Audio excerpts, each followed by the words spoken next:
ಸಣ್ಣ ಮಕ್ಕಳಿಂದ ಹಿಡಿದು ವಯಸ್ಸಾದವರವರೆಗೂ ಎಲ್ಲರೂ ಪೂಜಿಸುವಂತಹ ಹಾಗೂ ಇಷ್ಟಪಡುವಂತಹ ದೇವರು ವಿನಾಯಕ.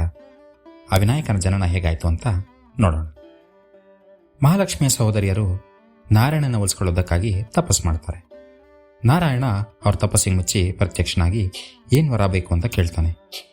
ಆಗ ಅವರು, ನೀನು ನಮ್ಮೆಲ್ಲರನ್ನು ಪತ್ನಿಯಾಗಿ ಸ್ವೀಕರಿಸಬೇಕು ಹಾಗೂ ವೈಕುಂಠ ತೊರೆದು ನೀನು ಸದಾ ಕಾಲ ನಮ್ಮ ಜೊತೆಯಲ್ಲೇ ಇರಬೇಕು ಅಂತ ಬೇಡ್ಕೊಳ್ತಾರೆ. ಅದಕ್ಕೆ ನಾರಾಯಣ ತಥಾಸ್ತು ಅಂತ ಹೇಳಿ ಅವ್ರ ಜೊತೆಯಲ್ಲೇ ವಾಸ ಮಾಡ್ತಾನೆ.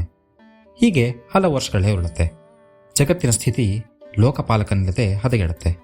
ಆಗ ಎಲ್ಲ ದೇವತೆಗಳು ಪರಶಿವನನ್ನ ಮೊರೆ ಹೋಗ್ತಾರೆ. ಪರಶಿವನು ವಿಷ್ಣುವನ್ನ ಮತ್ತೆ ವೈಕುಂಠಕ್ಕೆ ಕರೆತರ್ತೀನಿ ಅಂತ ಹೊರಡ್ತಾನೆ. ವಿಷ್ಣುವು ವಚನಬದ್ಧನಾಗಿದ್ದರಿಂದ ಶಿವನ ಕರೆಯನ್ನ ನಿರಾಕರಿಸ್ತಾನೆ.